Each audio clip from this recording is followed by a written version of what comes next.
గురుగారు నమస్కారం. హరే కృష్ణ తల్లి.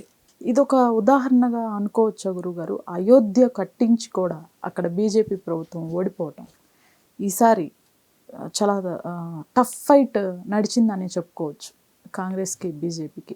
ఈ పరిణామాలన్నీ ఇలానే చూసుకోవచ్చా? డిపెండ్ ఆన్ ఓటింగ్ కదమ్మా. ఇప్పుడు పోనీ మన దేశంలో 140 కోట్ల మందిలో ఒక 90 కోట్ల మంది ఓటర్సా? ఇప్పుడు మనం ఇంతకు ముందు కూడా డిస్కస్ చేసుకున్నాం. అయోధ్య వల్ల అక్కడున్న ప్రజలకు కానివ్వండి ఎంప్లాయ్మెంట్ పెరిగింది, ఎంతోమందికి ఉపాధి దొరికింది. అసలు ఎప్పటికీ వీలవ్వదు, ఇది పరిష్కారం అవ్వదు అన్నదాన్ని చేసి చూపించారు. రామ మందిరం ముందు నిర్మాణం జరిగింది అని చెప్పి దేశం అంతా సంబరపడ్డారు. అలాంటి అయోధ్యలో బీజేపీ ఓడిపోవటం ఏంటి అసలు? ఇప్పుడు రాముడు అయోధ్య ఆ మందిరం కట్టడం ఇవన్నీ ఫీల్ అవ్వాల్సింది అందరూ హిందువులు ఫీల్ అవ్వాలి. అయోధ్యలో వాళ్ళు ఇంకా ఫీల్ అవ్వాలి అని మనం అనుకుంటున్నాం. ఓకే, కానీ తిరుమలలో ఉండే వాళ్ళందరూ వెంకటేశ్వర ఫీల్ అవుతున్నారా? ఎవరికైనా విలువ తెలిస్తేనే ఫీల్ అవుతారు. ఫీల్ అయితే దాని తగ్గట్టు వాళ్ళ యొక్క రియాక్షన్ ఉంటుంది. ఇప్పుడు నీకు ఫీలింగ్ ఎప్పుడు వస్తుంది? నీ గతం తెలిస్తే, నీ పూర్వీకులు ఎంత కష్టపడ్డారో, ఎన్ని త్యాగాలు చేశారు, ఎన్ని అవమానాలు పొందారు, అవన్నీ నీకేమైనా తెలిస్తే దాని తగ్గట్టు నీ యొక్క ప్రవర్తన ఉంటుంది. కేవలం ఇప్పుడు రాహుల్ గాంధీ కామెంట్ చేశాడు, హిందువులు ఏదో అని, హింసవాదులు, అసత్యం ఏదో అని. ఇదే రాహుల్ బ్రాహ్మిన్స్ని ఒక్కరిని తిట్టుంటే, రెడ్డిని ఒక్కరిని తిట్టుంటే, కమ్మ వాళ్ళని ఒక్కరిని తిట్టుంటే, అయితే ఇంకొకరిని తిట్టుంటే అప్పుడు ఎలా ఉంటుందంట? వాళ్ళ కమ్యూనిటీ అంతా ఒకటి. ఈ పాటికి దిష్టి బొమ్మలు దగ్ధం, గొడవ, గోష్ఠి, ర్యాలీ. ఇంకో జోక్ చెప్తా. సాగంటి గారు ఎంత సత్వగుణమైన, ఎంత నెమ్మది అంటే ఏదో సామెత చెప్పారు. చెప్తారా?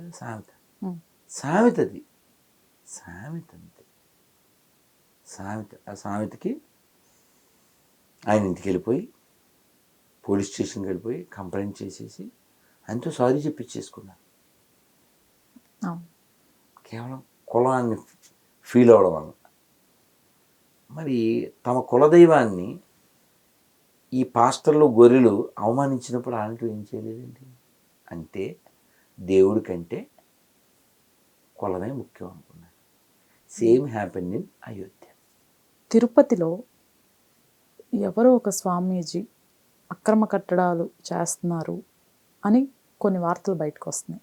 ఇది ఎంతవరకు నిజం తిరుమల వాసిగా? అది స్థలం ఇచ్చింది గత ప్రభుత్వం. ఆయన ఏదో అంతకుముందు ఇచ్చారు, దాని మీద అక్కడ కట్టుకున్నారు. అది ఎక్కువ కట్టారట. ఓకే, కట్టాల్సిన పర్మిషన్ 5 అంతస్తులు అయితే ఇంకా ఎక్కువ కట్టారట. ప్లస్ దాన్ని ఎక్కువ వ్యాపారంగా రూములు అద్దెకి ఇవ్వడాలు అవి చేస్తున్నారు.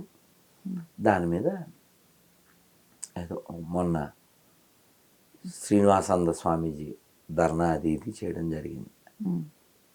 ఆ లెక్క వస్తే తిరుమలలో ఇంకా చాలా ఉన్నాయి అలాంటివి కదా. నేను ఎప్పుడో లాంగ్ ఎగో స్వామికి నైవేద్యం పెట్టాలని మేము ఉండే రూమ్లో తులసి కోసం అని తెగ తిరిగా తిరుమలలో. తులసి చెట్టు తులసాకులు కావాలి కదా స్వామి నైవేద్యం పెట్టాలని.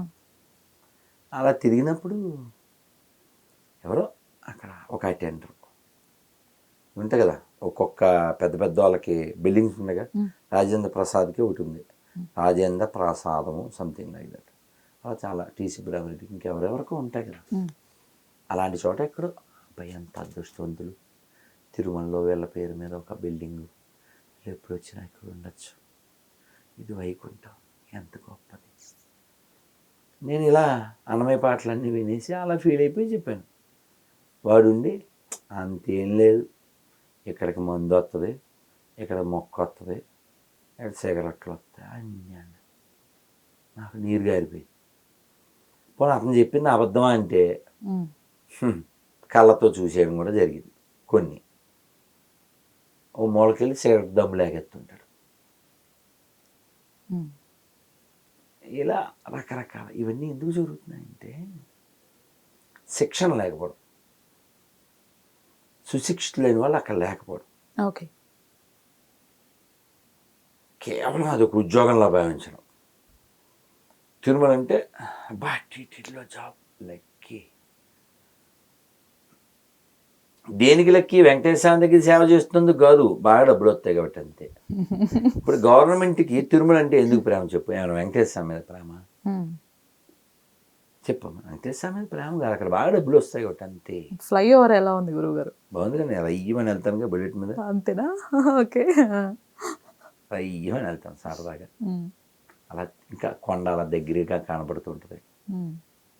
అది స్వామివారి సొమ్మేగా. అందుకే అడుగుతున్నాను మిమ్మల్ని ఎలా ఉందని. అంటే నేనేమంటా అంటే నువ్వు స్వామివారి సొమ్ము వాడుకుంటూ స్వామివారి మెచ్చే పని ఆయనకి నచ్చే పని చేయాలి కదా. ఇప్పుడు వెంకటేశ్వరం దేనికి ఆనందపడతాడు? గోవులు రక్షిస్తే ఆనందపడతాడు. కానీ తిరుపతిలో కూడా గోవలు జరుగుతుంటే ఇంకా వాడు ఎవడు పాలకుడైతే ఏమిటి, ఎవరు ఉంటే ఏమిటి? కాబట్టి గోవద తక్షణం ఆగాలి. నేను ఏదో ఒక న్యూస్ కూడా చదివాను గురుగారు, చెన్నై హైకోర్టు సంథింగ్ నేను విన్నా, వీళ్ళకి నాన్ బెయిలబుల్ సెషన్స్ కూడా యాడ్ చేశారట, గోవుల్ని హతమార్చినా కూడా.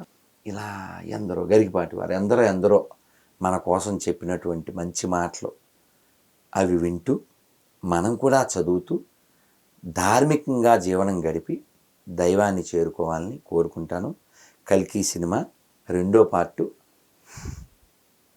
3వ పార్టు, 4వ పార్టు, ఎన్ని పార్ట్లు అన్నా తీని, అందులో లోటుపాట్లు లేకుండా పార్ట్లు తీయాలని కోరుకుంటూ, రాహుల్ గాంధీ కూడా తన యొక్క పూర్వీకులు అంటే ఒక 4-5 తరాలంతా ఆల్బెత్తర, అలా కాకుండా అతను బార్ డ్యాన్సర్ వారసుడిగా కాకుండా భారతీయుల వారసుడిగా, ఋషుల వారసుడిగా, ఓ మనిషిగా విషం కక్కకుండా విషయం తెలుసుకుని దేశాన్ని కలిపేవాడిగా మారాలని కోరుకుందాం. ఎందుకంటే అశ్వత్థామ విలన పక్షం వాడిని మంచోని చేశాడు కదా నాగశ్వన్.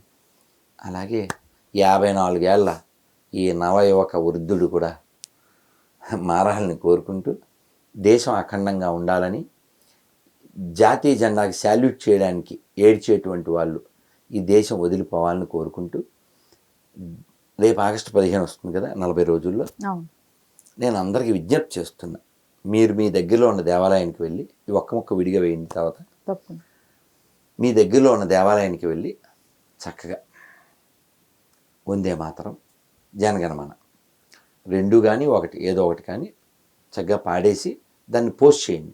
మీ ఇన్స్టాగ్రాముల్లో, ఫేస్బుక్లో, వాట్సాప్లో, అన్ని చోట్ల. So can you do this అని ట్యాగ్లైన్ పెట్టి చేయండి. ఎందుకంటే ఇది కేవలం దేవాలయంలో మాత్రమే జరుగుతుంటుంది, మసీదుల్లో, చర్చిల్లో కూడా జరిగి వాళ్ళు కూడా దేశభక్తులే అనే విషయం అందరికీ తెలియాలి. ఎందుకంటే జెండాకి శాల్యూట్ చేయడానికి ఏడుస్తారు, సర్టిఫికెట్లో హిందూ పెట్టుకుంటారు. ఇందాక ఒక ఆవిడ ఫోన్ చేసింది, పేరేంటంటే కోటేశ్వరమ్మ. ఎందుకు పెట్టారా పేరు? కోటప్ప కొండకి వెళ్తే మొక్కుంటే పుట్టు. ఆవిడేమో మొగుడు చచ్చిపోయాడు, పక్షవాతం వచ్చి నేను బాప్టిజం తీసుకున్నాను, ఆయనకి అంత చెప్పినా ఏం లేదు, బాప్టిజం తీసుకోలేదు. కొడుకు పుట్టాడు, చచ్చిపోయాడు, కూతురు ఊరేసుకుని చచ్చిపోయింది, ఒంటరి బతుకుతున్నాను. ఇంక మేలేం పొందింది ఆవిడ? మతం మారిన కొత్తలో ఏడిపే, మధ్యలో ఏడిపే, తర్వాత ఏడిపే, చివరికి మిగిలేది అది సినిమా, చివరికి మిగిలేది ఏడుపు. మరి మనకేం చెప్పారు? ప్రపంచంలో అంతా అశాశ్వతం, ఎవరికెవరు ఈ లోకంలో ఎవరికి తెలుసా. కాబట్టి మనం అందరం కూడా ఈ సనాతన ధర్మంలో భగవద్గీత, భాగవతం, రామాయణం, ఉపనిషత్తులు, ఆదిశంకరాచార్యుల వారు, భగవద్ రామానుజాచార్యుల వారు, మధ్వాచార్యుల వారు, ఇటువంటి ఆచార్యులు ఇచ్చిన ఉపదేశాలతో ఉత్తమంగా జీవించి, ప్రశాంతంగా జీవించి, ఎప్పుడు మన బాధ్యత అయిపోతుందో అప్పుడు భగవంతుడు పిలవగానే వెళ్ళిపోవాలి. ఆ మనోస్థితిని అందరు మనుషులు పొందాలని, అందరు భారతీయులు పొందాలని, జీవితాలను సార్థకం చేసుకోవాలని కోరుకుంటూ, భారత్ మాతాకి జై.